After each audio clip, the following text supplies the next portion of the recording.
I will call the February 4th meeting of the Irmo Town Council to order and recognize Councilman Youngener to lead us in the Pledge of Allegiance and the invocation. All right. I pledge allegiance to the flag of the United States of America and to the republic for which it stands, one nation, under God, indivisible, with liberty and justice for all. Let's pray. Dear Heavenly Father, Lord, we thank you for this time that we can gather together to make decisions that will be best for this town. Lord, I pray that you bless each of those citizens who came out tonight and be with them as they return to their homes. In your name we ask. Amen.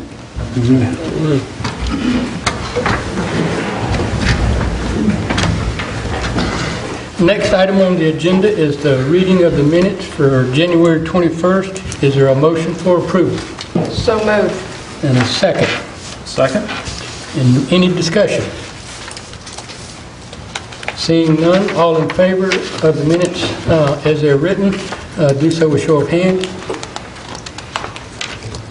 Next item is administrative briefing. Mr. Brown, is there anything you'd like to add? Yes, sir. A couple things. Chamber Gala is this Saturday, just to remind everybody. And It's 6. Starts at 7 o'clock, really, but 6:15, start showing up for VIPs, and you guys are all VIPs. Right. The farmers market, I talked with the ladies today, and they're going to keep the farmers market on Carlisle Street next year because of the parking issues at the new park. They don't feel they can get over there, and there's enough parking for people using the park and also people coming to the farmers market. No, BS. They should go over to the new park. That's the whole reason why we built the thing. Well, I'm just telling you what they said, Mr. Walker. There are parking issues over there. Yeah, but I mean, that's a good thing. That's not a bad thing. I mean, we'll work out the parking issues. But the problem is that we didn't design the park, this little park we utilize for farmers market after the first of the year. We'll hope everything will be over there. Well, we can put it on the agenda and later, or next week, next month, or next meeting. I don't think everybody saw the issues that were going to pop up with the park being crowded all the time when the weather's nice, and it's not even springtime yet. When I left you today, I drove by the park and it was raining. There were 2 sets of people having lunch in the picnic shelter in the rain. Well, I was amazed. This is a real magnet, I tell you, to drag people out in the rain to have lunch there.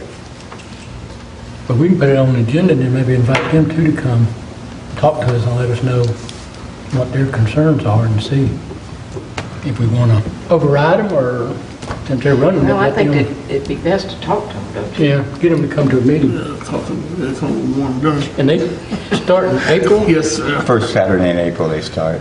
So they need to come probably our next meeting or meeting after that. I'll invite them. I'm sure they'll come. And as most of you may know, Irmo Drive is going to be closed starting on the 17th of February, except for local traffic, because they're redoing the bridge down there. It's just half Mr. Younger's house, I believe. So it's going to be closed after my driveway? Yeah. Okay, that's good. And it could be closed for 6 weeks. Is that the same time 6 weed weeks? is closed? What? Weed is closed right around that. Well, everything's being diverted over the weed, all the detours. Okay, I'll check on that. I think it's the same time. Which time? I'll let you look at the map if you want later on. It shows That's you where the okay. detour is and where they're closing the road and where the bridge is. Okay. And I only want to say that because their projection of 6 weeks could probably very well be longer. That's all I have.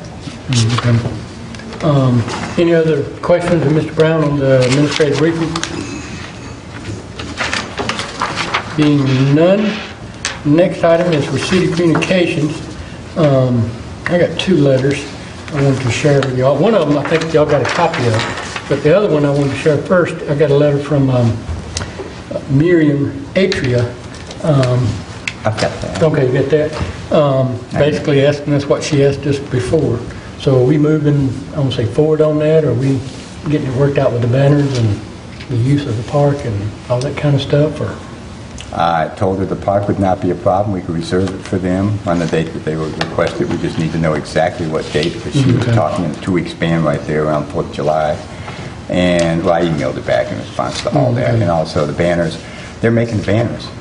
But we need to get pole stuff, We're not doing anything. so they're getting rid of, and they're getting all the poles and, well, the They're going to be hardware, making whatever you all call it. that, and then they're going to have to coordinate with Mr. Klein to make sure that their poles and their banners, because they want to do it separately, will okay. fit. Okay. Because our stuff's already up there and stays up there year-round. And according to this letter too, they want to do barbecue when they do the music, so they're taking care of everything. Oh, well, far again, as you know. the reserve, And the yeah, picking of the band and all that stuff. correct, So we're basically, don't have to do nothing. correct. Okay. And this other letter I got, and I made a copy of it for y'all from the Carolina Association for Passenger Transit. And they had a brochure in here too, which we didn't make copies of because it was kind of, I don't know, probably not going to make good copies. But basically, from my understanding of the brochure and everything is in there, there is some kind of plan to build a commuter train, passenger train actually, from Washington DC to Raleigh, and then from Raleigh to Atlanta, and then from Raleigh to, I think, Jacksonville, Florida. It's their main routes. Now, when they get the money for that and all that, who knows? What this other group is doing, the Carolina Association, is trying to figure out that if that other railroad track comes through, they want to run a line from Spartanburg to Columbia, and then to Myrtle Beach, and then from Spartanburg to Columbia to Charleston. And then anywhere along that line, hopefully people will have, I don't call them depots, but whatever people stop and get on the train. Mainly for passenger use, not the commuter use, but for passenger. And if you read in there somewhere, there's a resolution that they're asking all municipalities to sign and adopt and all that good stuff. Just wanted y'all to look over it and see and decide, and then if we decide we want to talk about it, we can put it on the agenda at a later date and either make a resolution or not make a resolution, but just wanted to give y'all a heads up on what it is, and we can go from there, whether or not we want to. But I think whether we do a resolution or not, if they get the funding, they'll probably put the big train track in, so to speak, and then it'll be up to the state to connect all these cities, which, to me, if they are short 29 million for roads, I don't know where they're going to find money for that, but anyway, I just thought I'd pass that on to everyone. Any other receipt of communications? Being none, next item is presentation by citizens, and this is where citizens can come and speak to the council on anything that's on the agenda tonight. So is anyone who would like to address council on anything that's on the agenda? All we ask is give us your name and address for the record, and then the item that you want to address. Seeing none. Next item is unfinished business. First item is A, approval to put back on the Pennies for Progress project list the Public Works building. Is there a motion? So moved. And is there a second? Second? Any discussion? Well, I asked that it be put back on the agenda because of all of the changes back and forth with our projects. That was one that the town administrator, excuse me, had gone to great lengths to prepare that packet for us. And it is one of those things that I think is looming over that we need to do. Granted, the mayor mentioned as well that, you know, that wasn't one of his top priorities, but that was probably something that we were going to do ourselves. But if there was money out there to help with that, I didn't know if it was too late to put it back on. I'm sure you all have seen the emails back and forth where it looked like it was too late to put it back on, and then they've extended it, as I understand it. Till Thursday of this week. Okay. So I just asked that it be put back on for consideration. Yeah, and as far as, I guess, too, since they extended it, we can put stuff on, or we can take stuff off, too, since they extended it. Correct. I mean, we Maybe just have to have it in a this good letter one, here, too, once we what get we're to going to that prioritize and what we want on it. So basically, this got to be in final form before we leave here tonight, then? Correct, Okay. But you have to turn it in by Thursday? correct. Okay, that was the dates that I thought I had correct. Okay? So what exactly, is it too late or not? I mean, last No, it's not email too I late. got was, it was too late. The council approved it tonight, and we've already got the paperwork done for this one because it was submitted in the first round, the Public Works Building. So it's just a matter of doing a letter. Once you establish the priorities, the mayor will sign it, and then I can take it over there and give it to him tomorrow. All right, so what did we accomplish by not doing this 3 weeks ago, or 3 council meetings ago? Well, They took mean, off the rolls. The vote, you and I voted for it. I know, I mean, what did we We lost the accomplish by losing 3-2? They took Rolls Creek off. No, it isn't. It's not till we put it back on it. Yeah, but they took it it's off. on Lexington. our list, but took it off. Lexington didn't put it on Oh. their list, and they turned their list into that consulting group, Alliance Yeah. Consulting.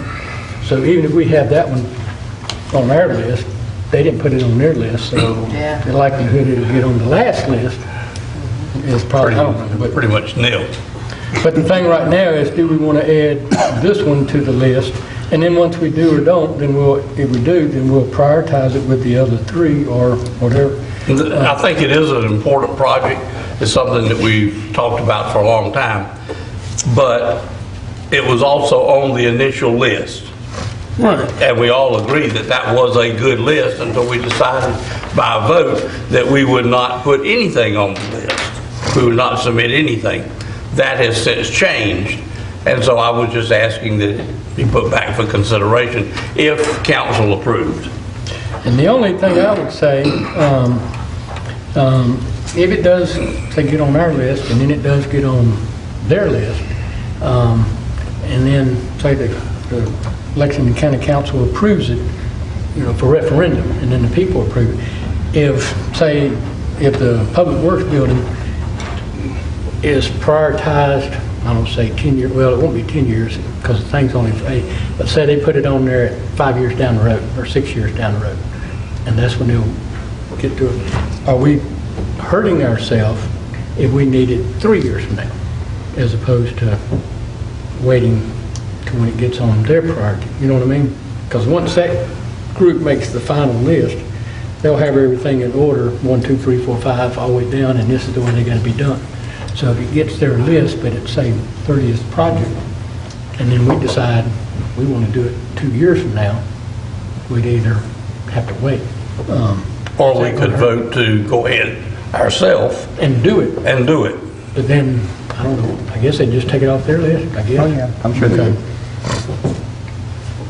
No, I voted against it last time only because that's a project that helps us. It's not a help other folks in Lexington County that's out, it doesn't help anybody, just us expand. So, Yeah, and that's I kind of agree the same thing, and this is just my 2 cents. I was hoping, not just us, but everybody out there in Lexington County was only going to put stuff on this final list that they couldn't get done themselves without, DOT help or whatever other agency that was out there that didn't have the funds, and that they would make up that final list only of those projects. Because I feel the same way if we put something like that on and the citizen in, say, Batesburg, Leesville, or Pilgrim has to pay for it, I wouldn't want the same thing if Batesburg, Leesville put something on, or Pilgrim put something on, like a new town hall. I wouldn't want to pay for it over here. So I was hoping that, but there's no guarantee. I mean, No, and I think You don't know. you're absolutely correct. You don't know. However, that was not the way it was pitched to us. It was pitched to us to give us a list of things, projects that you had coming up. Am I correct? That was the initial requirement. That was the yes. initial request. And so it wasn't give us a list of things that you desperately need that you can't afford to do. It was projects that you had ranked them in the order that you felt like the priority needed to be, and let's move forward. Yeah, I think they have changed some priority from 2013 when they started this penny per tax thing up to now. And I think too, they're doing the, I don't call it political pressuring thing, by trying to get everybody to put stuff on there so that they can put stuff from every corner of the county on there and hopefully get a lot of votes, which, to me, I think that's going to be their downfall too. Yeah.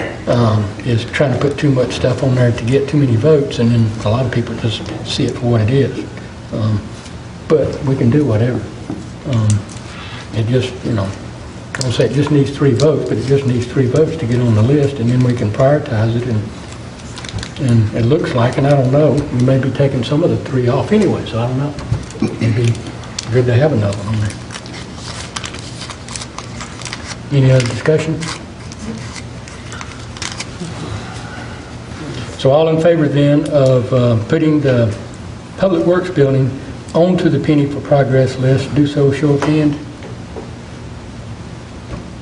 3, and all opposed?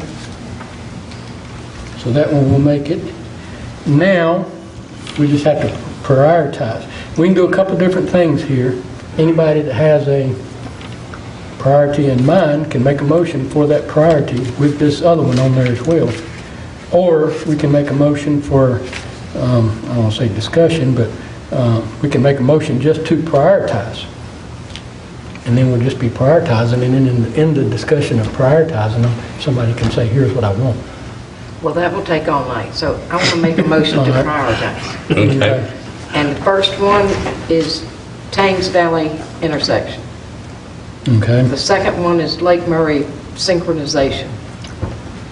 And the third one is this building, because I think we can take off Rawls Creek. Yeah, I was going to recommend that we just replace Rawls Creek with Now, if somebody with this can one. tell me that Lake Murray's more important than Thames Valley, just tell me and I'll do it.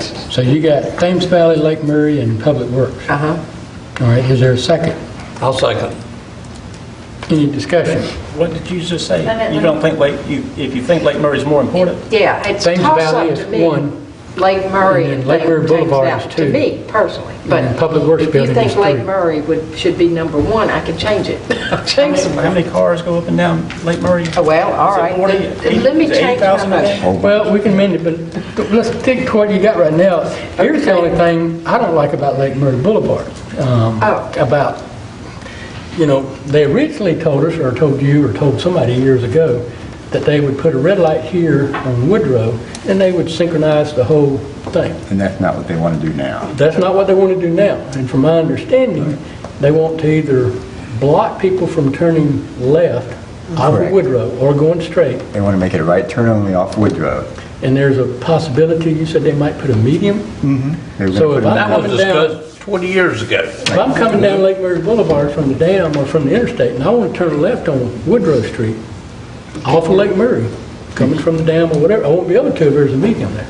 No, the median's just going to keep traffic in the travel lane, making it go right. Go either straight or right. So there won't be a medium on Lake Murray No, you Boulevard. can still make a left-hand turn.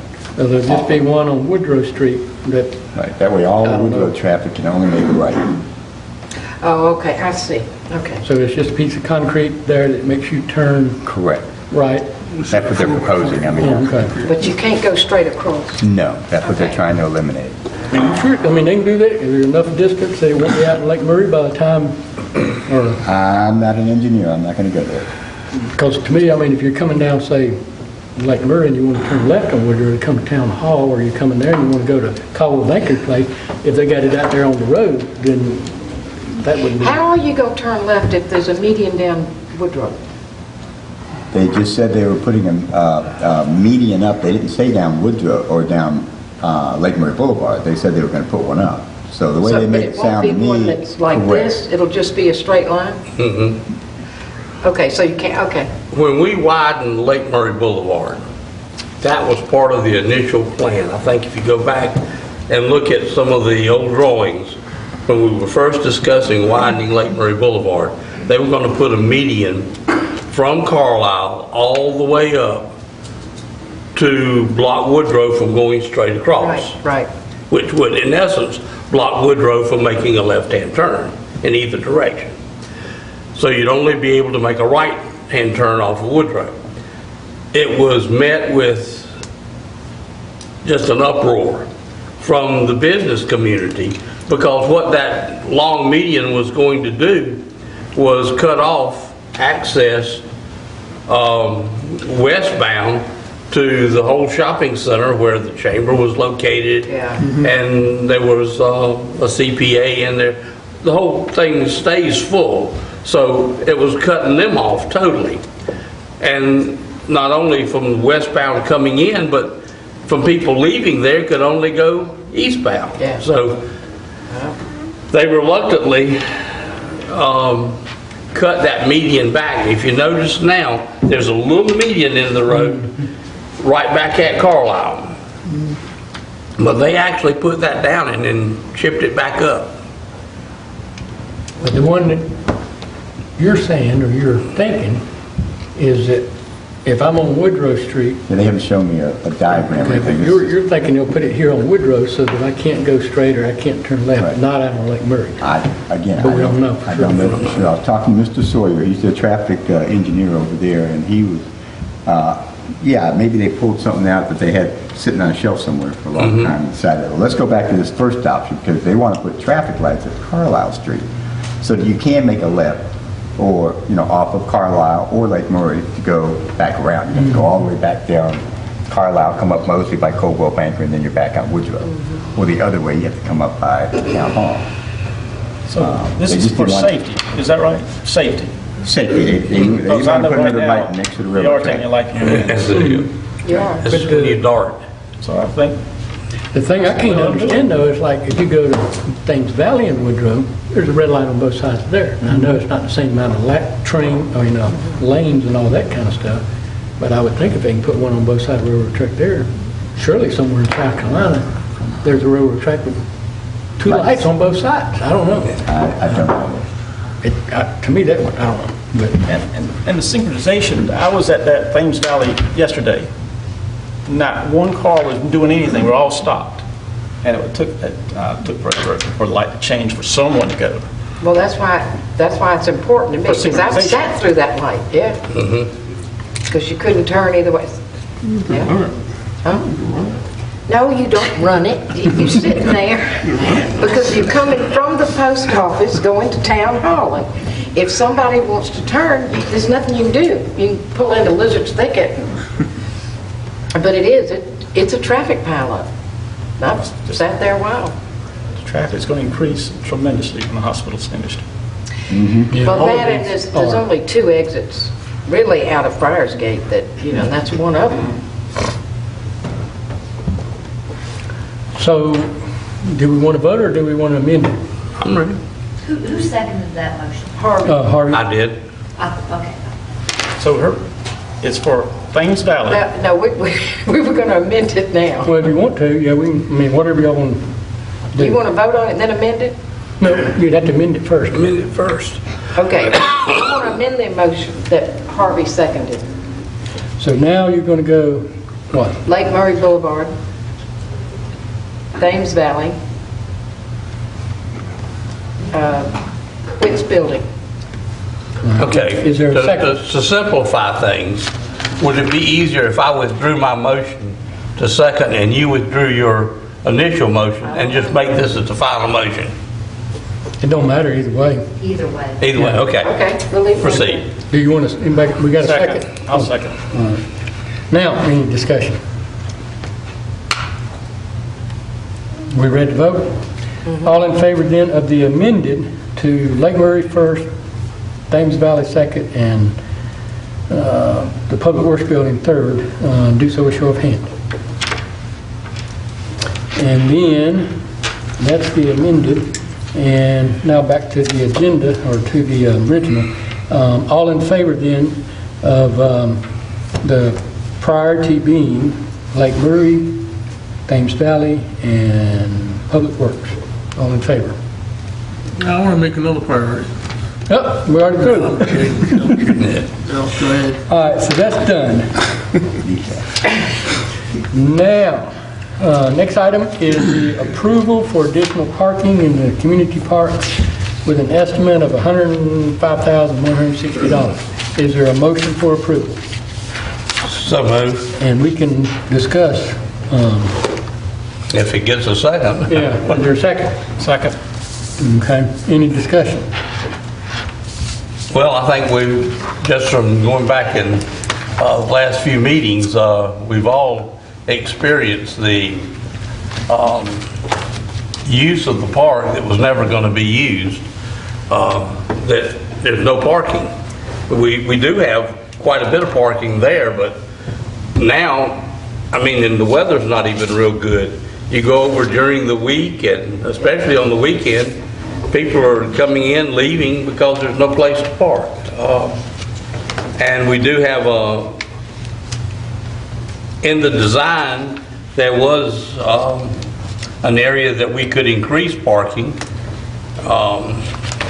And that's what this request is for, is to look at it. And as I understand it, this is just really a rough estimate.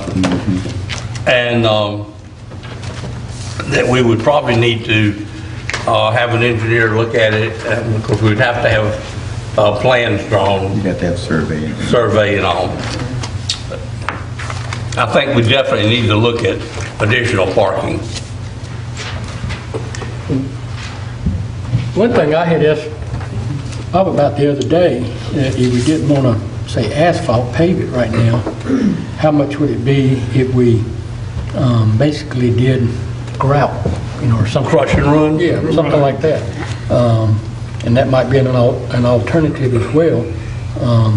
And I don't know if you'd do the same place here. They're going to do that before they put the hard surface down anyway. That would be the base. Yeah. Whit and I walked over it. Well, I mean, he got some measurements, and it's going to be between 10 and 20,000 is our guess. If we just took the trees out that needed it, cleared it, put the little parking stops up there for however many places will fit, and use that road as a starting point to go either way. And put parking on both sides, just like this, and just put down crush and run. There you go. And you wouldn't put the crush and run on top of the ground, you'd grade down so that it's not going to Oh, you'd have to grade it, compact grade it down, compact it, and put it down. Then if we wanted to at a later date, asphalt it, then it would Half be the work's already done. half Correct. the work done. It's amazed me, the people that have, when I've gone in the afternoons of December, I remember the dates with my little grandson, and we had to wait in line to play because the playground was that crowded. And it's a good problem. I mean, I'm delighted we're crowded, but the parking lots are filling up, and when spring comes, we're in a mess because everybody loves the park, which surprises me. And how much, I don't know, you might know, how much more would it be if we were to put the curb in and everything, and put the gravel in, but just not pave it? We weren't going to put a curb Yeah, anyway. how much more would it add? Would it add like 50,000, or would it add like 10,000? If you just do the curb and then do the... I mean, if you're putting a real curb up, then it's going to be, closer to 35, 40,000, I would think. Okay. But we weren't planning on curb. We were just Right. going to go crush and run, get it compacted to past standards, and then put 2 inches of asphalt on top. And the asphalt, did it have curbing around it, or was it just gravel, and so no curbs? Just like already? our Okay. road that's over there now, we don't have curbs down the road to the park. Well, we can either, say, move forward with the 105, or we can, say, get a price on the gravel or something like that. We need an and- accurate price and come back for council approval if that's what they want to do. And do we need to have an engineering study done if we're going to remove trees and just put crush and run down? No. Okay. No, we can do that, and I don't know how many trees, did we count the trees out there, about 10, 12? There's 6 or 8 small hardwoods and a good many small pine trees. You just remove what you need to remove. Yeah. Well, I made this motion, I'll be glad to amend my motion or withdraw it in lieu of the other option. I'm by far ready say to amend do it. the lesser option. Well, I'm not I understand we have a need for parking, and I understand that the park is such a great success despite the pushback we got building the thing and all of, the issues we had coming up with it. But I think we need to slow down a little bit and stop being like drunken sailors, spending money like crazy. $100,000 for a parking lot addition, $8,000 for a Christmas tree. I mean, I think it's a little bit excessive, and that's just my talking, okay? And I think we need to look at other options, like you had mentioned, crush and run, just opening it up for parking that way, be an alternative. You're saying that the park is such a success, we're getting a lot of people out there using it. That's a good thing, it's not a bad thing. I think we need to look at some alternatives to making, I don't know, charging for parking or something if you want to do something, or for park maintenance. But let's stop spending money like drunken sailors up here on this council just because we got it. That's why we go do the question and run there. We can do one or two things. We can just vote this down and direct you to come back with a thing. Or we I can would just, withdraw it. well, we can just vote it down since it's already had a discussion Okay. like that. And then we can just say, hey, go get us a gravel. Just want to find out if council is even interested in Okay. expanding the parking over there. That was, our goal here. So all in favor then of approval of the parking to be paid in the price and the amount of $105,160, do so with show of hands. All opposed? And then we'll just start over with the gravel Okay, thing and go that's from fine. there. Next item is a discussion to amend the business license of fees to add a longevity discount. And I think there's some stuff here in the Municipal Association puts out a magazine, well, it's on the internet too, but it's called In Town or something. And they had an article in there last month, January, in regards to Greenville. And Greenville had passed, well, two different discounts. One was a 2% discount if you paid your business license by January 31st. And then they passed another discount, which they called it an anniversary discount, which, and it's a little bit different than what I'm talking about here, but what theirs says is that when you paid a business license in Greenville for 10 years, then on the 11th year, you get a discount of 5%. But it's just for that 11th year. And then it goes away the 12th, 13th year and all. And then when you've been in business or paid a business license to the town for 15 years, and after you paid it your 15th year, then the 16th year, you get a discount of 7.5%. And then after you've been in business for 20 years, then the 21st year, you get a discount of 10%. And then every 5 years after that, you get that same 10%. It's like an anniversary gift, I guess you might call it.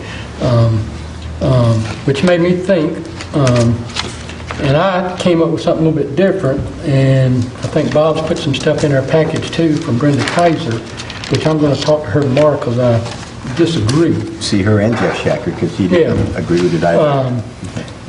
We have, and I think a lot of other towns do too, a volume discount where somebody, is it like when you get to 1 million? 1 million is the declining rate And that we then have. 2 million is at 90%, and then third million is at 80, and it kind of whatever. But it's a declining rate based on the volume. And this would be basically a discount based on longevity.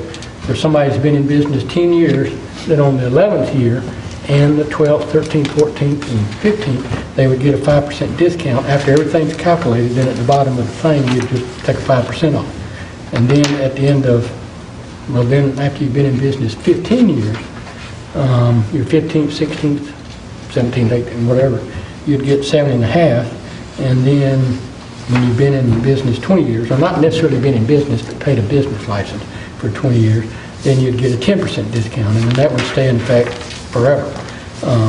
There's been a lot of talk, about new businesses getting, all this stuff when they move into the state or move into the county, they get certain credits and all that stuff. But a lot of businesses have complained for years that all the existing businesses don't kind of get anything. And this would be a way to reward those people who've been in business a long time in the town of Irmo. Wendy's and McDonald's and probably Kroger. I guess they've been here a pretty good year. Bilo, and probably a whole lot more than I know of. But they would be able to get a discount after everything's figured. And the ones that may be big, so like some of the grocery stores that get a volume, you'd figure the volume discount as you do now, and then when it's all figured, you'd come back and get that longevity discount. But I kind of wanted to put that on so y'all can think about it and see. So you want to do both volume and longevity discount? Well, you figure the volume based on million, 2 million, 3 million Right. sales, and then at the end of that, down at the bottom of your page, it would just say, you know, longevity discount, you get a 5%. Yeah, I'm saying you want to apply both of those? Yeah, you apply both. Both those? Yeah. And basically, it just tells the people here who are more small businesses than the volume people that if you don't reach those other discounts, you can get a discount based on the fact that you had a business license term over 10 years, 15 years, or 20. What's her name, Becky? At Kaiser, Brenda? Brenda. At the Municipal Association seems to think that you would be Showing favoritism. showing favoritism to one business out of the other. I disagree with that, and that's just me, but we already do that when we give them a volume discount, and that's not being challenged, and I think a lot of places do that. So I don't know that we'd have any better chance of getting sued, giving somebody a discount based on the fact they've been here 10 years, as opposed to giving somebody a discount based on the fact they do $1 million or better in business. But it wouldn't go into effect until, even if we passed it sometime this year, until, say, January You have next to year. make it January. You'd have to, that way it's got time to work through. So it wouldn't be applicable this year. So we got time to look at it. I'm going to be talking to Brenda tomorrow and kind of get a better idea. And I know you had said something about the one in Greenville not in place, but I went back and read that stuff, and they put theirs in place 2012. So it's, Right. And they took 5 years to get it all Yeah. figured out. Right, they started working on it a while back. Is there any other municipalities that do this? I think so. I'm going to ask them tomorrow and see. They're the big towns, I think that Greenville. Rock Hill and Greenville Yeah. are the ones that are being promoted, is what they do. But like Brenda said, she says it's a lawsuit, in her opinion, and they just haven't been challenged on it yet. But that would be like saying our volume discount is a lawsuit. Because, I mean, you're giving people a discount already, and you're not really singling out anybody. You're giving it across the board to everybody who meets that one requirement. But I just wanted it out there so y'all could be thinking about it and, talking to business owners and see what they think and all like that. Because I'm going to probably put it on sometime in March or April, once I get a little bit more and figure out how to word it that kind of says what it should say. Well, I think we also need an opinion from our attorney on that too. When you talk about a lawsuit, does it make any sense to vote for something when we have a lawsuit? Well, once I kind of, I'm going to send it and let them kind of write it up and see, to make sure it's wrote up in a way too that hopefully will eliminate that. But I don't know if y'all have any questions on it or anything, and theirs to me is a little bit more confusing, because you get it one year and then you don't get it Yeah, until that's that the part anniversary. that I didn't like, was And- that, I'm gonna give it to you now, but Then I'm gonna take take away it back back. away. And if you're still here in another 5 years, I'll consider giving you again, And I one didn't more really- time. I didn't care for it. Nah, I I kind of didn't felt like like if you're going to give it to them, you do it for I think that's where the lawsuit might come. With the volume discount, that's just a matter of a scale. Yeah. You do, that's no more than, a doctor's office pays a different rate than does an auto shop or a gas station. So that's on a scale. Brenda's the one that, she's very knowledgeable, and she, Brenda Kaiser. yeah, she was, actually helped write the model ordinance when they did all this, as far as trying to keep it uniform. When they went to the NAICS codes, the reason for that was because they wanted to make it equal, and you're not showing favoritism to one business like a doctor, or if it was all based on their income, gross income, what they paid. But she could go, Greenville's a whole nother entity, and she'll take it out too. Right. But Brenda's very, very knowledgeable in that area. Okay. She gives us good information. Next item is presentation by citizen. This is where anyone who wants to speak to us about anything, whether it's on the agenda or not, may do so. All we ask is you give us your name and address for the record. Anyone who'd like to address Irmo Council.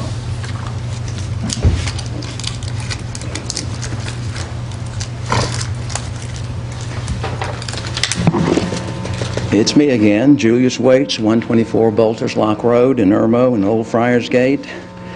Last time I was talking about an RV, recreational vehicle that's parked in a residential area, and went back through some of the town ordinances and codes, and one I was questioned about was, what is a recreational vehicle? Well, I got a definition from the transport police, but there's one in the municipal code.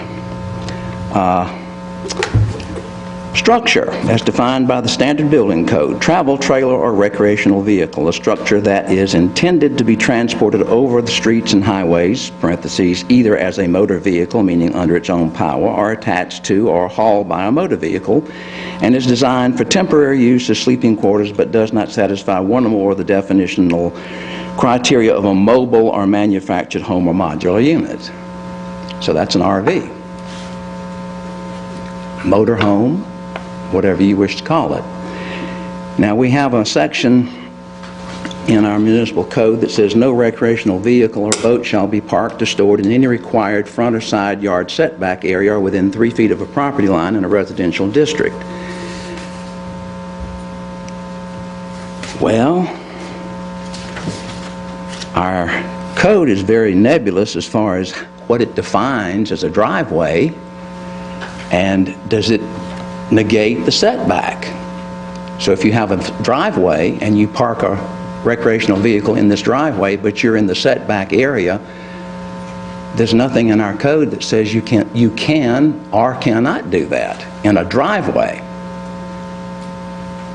So I have a question. Since our town attorney after last week's meeting said that this section 6.3 was pretty clear, that no recreational vehicle should be in a residential district.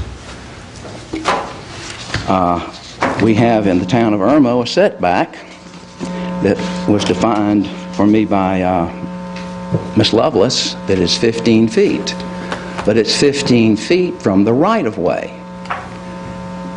Now, what exactly is a right-of-way? Well, according to the state of South Carolina, the right-of-way is that area from the street to the setback. The right-of-way being where you will have your public utilities going parallel to the street and sidewalks. Now, I know, having lived in Shandon, the right-of-way was 15 feet from the edge of the street. Then the setback was an additional 15 feet. So you couldn't build a permanent building for 30 feet. So my question is, how can a citizen park a recreational vehicle inside the town of Irmo? Since we don't define what a setback is a setback over the driveway? Is a setback over a fence? Is it over a sidewalk? Is it over a lamp post? What? And then I was suggested by someone as the spirit of the law. Well, it says no recreational vehicles, no boats. What is that code number? This is Article 6, Section 6.3. Okay. And read it to me again. No recreational vehicle or boat shall be parked or stored in a required front or side yard setback area or within 3 feet of the property line in a residential district. However, such use may be parked anywhere on a residential lot for a period not to exceed 24 hours during loading or unloading, and recreational vehicles may be used for temporary lodging up to 7 days. No recreational vehicle or boat in disrepair, unable to perform safely its intended function, shall be parked or stored in any yard area visible from the public street for more than 30 days. I was also told that I needed to probably talk with the Planning Commission and have them sort all this out and then present to the council here their recommendation. Well, I have a friend who is on the Planning Commission. When are y'all meeting? Well, we're supposed to meet Monday. They didn't meet yesterday. Haven't met since July of last year. Right, they only meet when there's a reason. Well, how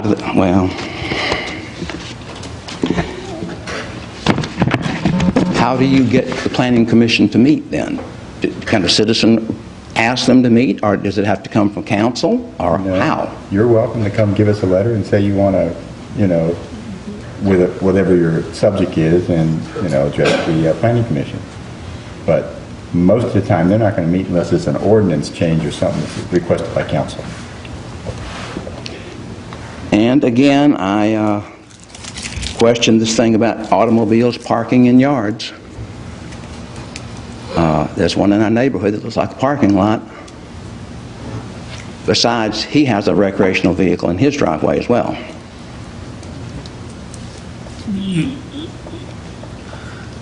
I'm not trying to debate you at all. Please don't No, take no, this as being a debate. I'm just confused as to all these things are happening to you on Bolter's Lock. Well, that's where I live, sir. That's where I come and go every I day. understand.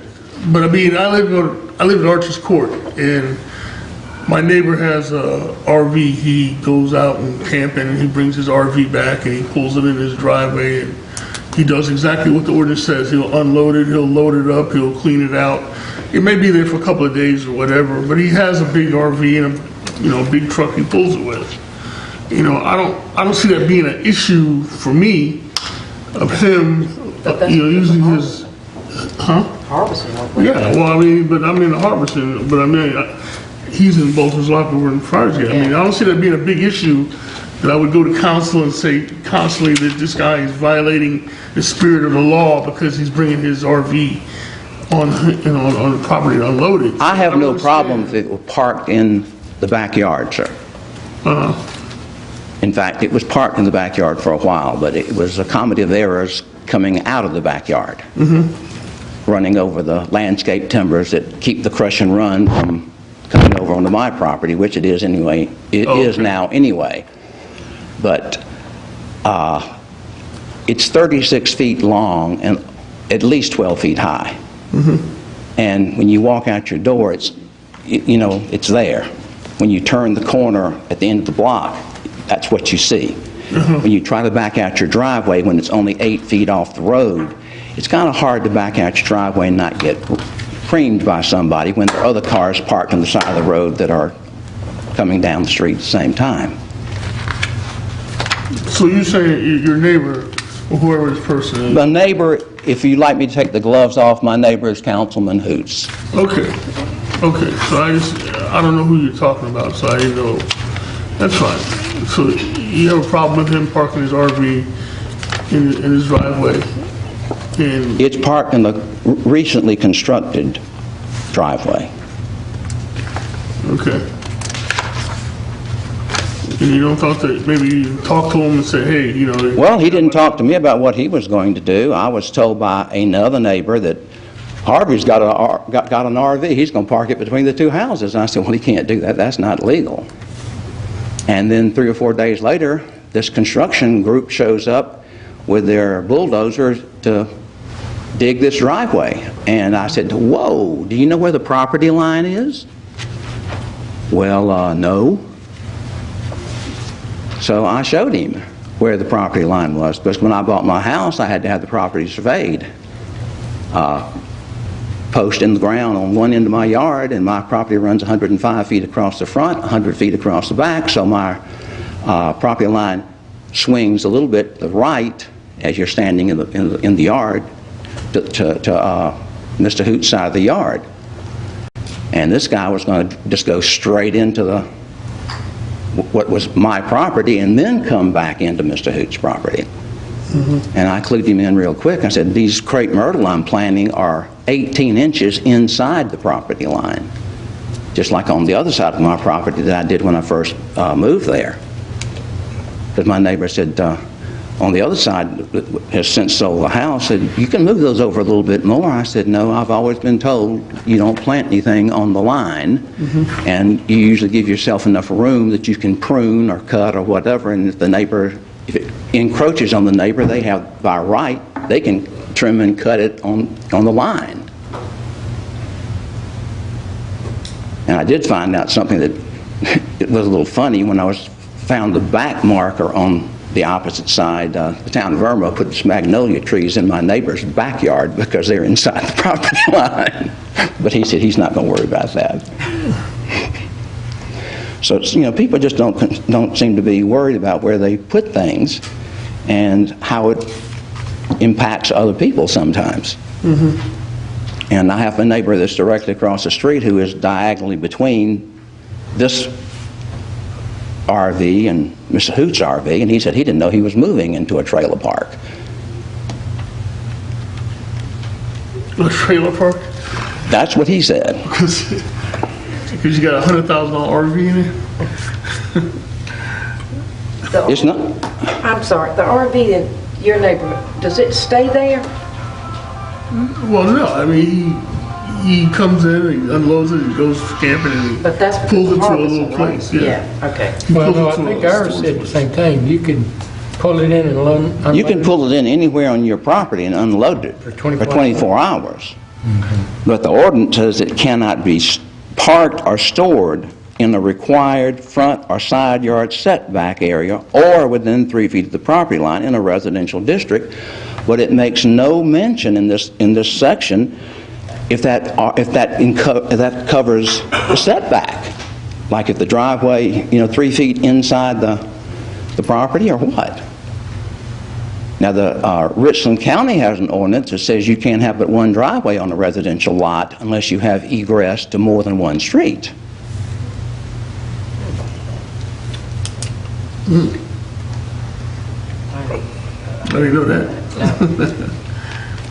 Yeah, if you live on a corner or something, maybe. Yeah. Right. To that effect, if you didn't live on a corner, if you lived with a road in front of you, a road behind you, you could maybe do two. Well, there's a road behind us, but the town administrator said because it's so busy, you could not construct a driveway from that road into your backyard. Could you pull it behind us? Would it bother you if the RV was parked in the back of his house?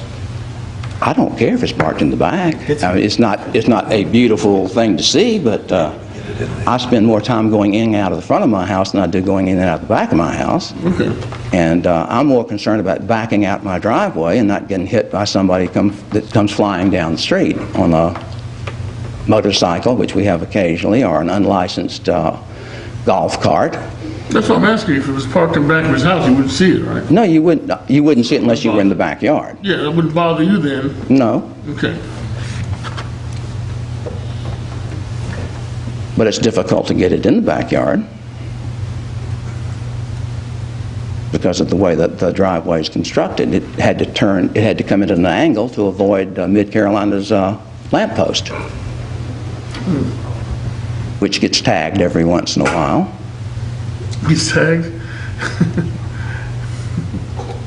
That's not good. Okay.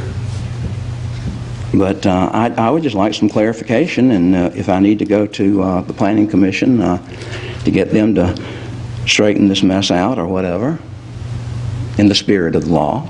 So what would you like for us to do then? Tell us, Spirit, what you want us to do. I would just like some definition of what constitutes a nuisance, maybe, or a visual nuisance, or a traffic hazard. I have a little car. I have a little Honda S2000. It sits about this high off the ground. And when you back out your driveway and something's to your left and you can't see until you put part of it in the street, that's dangerous. In my wife's SUV, it's dangerous to back out the driveway. And if you don't suspect it being there, coming from the opposite side of the street, one of my neighbors, well, the neighbor across the street that thought it was a trailer park, he said he almost backed into it one day, avoiding Mr. Lindler's lawn service, going around them and coming back. He almost tagged it because it was close to the nose of it was close to the street. Maybe we should. I understand that there is a lot somewhere in the town of Irmo that somebody had offered Mr. Hoots to park it there for $5 a month. I'll pay the $60. I don't know where you heard that, but Well, I heard the offer was made, and I do trust the person that said it, so I don't know. I know like ESAR, I think it's the name of that company down here on Woodrow Street. They park them back there, which I'm guessing they got a license to do that. ESAR does. It's a business, right? The other place that I think you might be thinking of, I'm not sure, because if it's the place that I'm thinking of, it's probably maybe zone residential too. So he may not be able to get a license to allow parking at that place, I just don't know. Because it may be a residentially zoned area, and I don't know that you could get a business license in a residential area and park campers. You'd have to get a zone change in your land first, wouldn't you?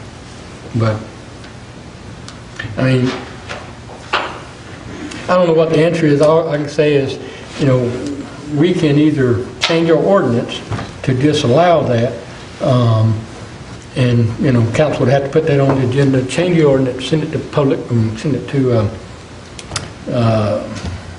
Planning Commission? Planning Commission, and then have them look at it, yea or nay, and then it comes back to us, and we can move forward with whether they agree or not agree. The only problem, two things that and I'll just say that I see either way we go. There's a lot of people in the town of Irmo that have RVs. In boats. Yeah, but especially like the RVs that get bigger and longer. And there's some that live on my street, some that live coming into Irmo, where the Toyota dealership is. There's Mr. Roberts over there. Now his is parked behind his house in a fenced-in area, but he lives on the corner, so behind his house is really somebody else's side yard. And then Mr. Bourne has one. Now he pulls his in, does a lot of whatever, and then pulls it out. Sometimes he'll leave it there for a week or two, but he actually is on his driveway, and one of his cars is in his garage and his truck is in front, so there's room in his driveway. So it's probably more than 3 foot or 5 foot or whatever away from the other person's house. But he does pull it in and out there. I think on St. Albans, if you come up Doncaster towards where I live and turn right on St. Albans, there's one sitting over there that the guy has up on blocks, mainly to keep it level. He'll pull it up on blocks, keep it level, and it just sits there. Now, I don't know if he takes it in and out. That would be some of the things we got to consider is people like Mr. Roberts, who's built an area for it, but technically it's in his backyard. It may be out of view to a lot of people other than the one house that sits behind him. And then is to word it in a way that would eliminate what you're talking about, but then not make everybody else move theirs if they've already made steps to hide it, so to speak. But I think at the same time, somebody's going to get hurt one way or the other, because somebody's going to have one that we're going to change the law and tell them they got to move it. So we have to be cognizant of that. The other thing too is, and I'm not sure Chief Buck may know, if I have a Winnebago or what it is, whatever motorhome, can I park it in the road? Because it's a drivable vehicle. The technical answer is it depends. How wide is the road? Does it impact traffic up and down the road? Is there enough room for emergency vehicles to get past whatever's parked on the road?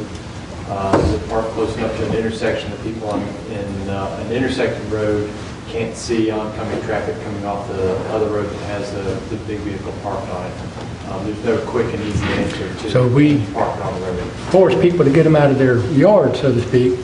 Technically, they may be able to stick them in the road, which may be another problem, so we need to make sure we don't create another problem by, putting them out in the road. But we gotta, I guess we need to figure that out. It may be best, just to get it started, do the letter, send it to Bob, and then we can send it to the Planning Commission and ask them to meet whether they want to or not. Just tell them to meet on it and come up with an answer. And then we can kind of go from there and figure out how we're going to massage it to make it work, but at the same time not make it, there are some other places I've seen them in town, I've just never, I won't say said anything because I don't live next to them. The one on St. Albans Road, for instance. I guess the people around there don't, I don't know, maybe they have complained, maybe they gave up. But I have seen it, and I've always wondered, you know, does the guy ever use it, or does he just leave it parked like that? And I've seen them in a few other places too, but I don't go by enough to know that they're there every day, or they're there. We had one on St. Albans a while back, but it was a bus. But it was probably the same size as what you're talking about, but it was actually a charter bus. The guy drove it, came home, parked it, went to sleep, got up the next day and took off. But because it was a business, I guess, and it was a charter, then he could not park it there in the street. But if it had been a personal RV, I won't say RV, motorhome, because I think too with a motorhome is that if I was wealthy enough to buy one and wealthy enough to put the gas in it and I wanted to drive it to work and home every day, technically I should be able to do that. You know, I don't know. I know it's not a personal vehicle, but I guess if somebody wanted to, we'd have a hard time telling them they can't park it in their driveway. But I don't know, we may still be able to. We'll just have to look at that. But your primary concern is property lines, how close, and safety. And just the fact you have to see this thing. I mean, when you have company come to your house, they go, what in the is that? My wife's 90-year-old aunt came to visit us Thanksgiving, and she said, my God. She and her husband had one, that he was a colonel in the Air Force, but they had to park it somewhere else because she said most municipalities where they were stationed did not allow them on the property. You had to find a place to put them. And I was told by somebody in the Richland County that a lot of municipalities choose to just not address the matter.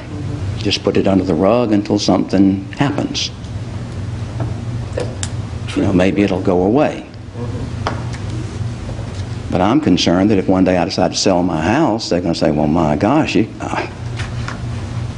But then again, you can't prove property loss or the value of your property until you sell versus what you had it appraised at. So, you know, it's catch-22. But then it goes back again to Animal Farm. All animals are equal. Some are more equal than others. Thank you. Thank you. Well, we like chickens, huh? Chickens is Anyone else who'd like to address Irmo Town Council on anything, whether it's on the agenda or not? You like chickens? Seeing none, next item is executive session. Is there a need, motions, whatever for executive session? Looks like none. Next item is adjournment. Is there a motion for adjournment? So moved. Second.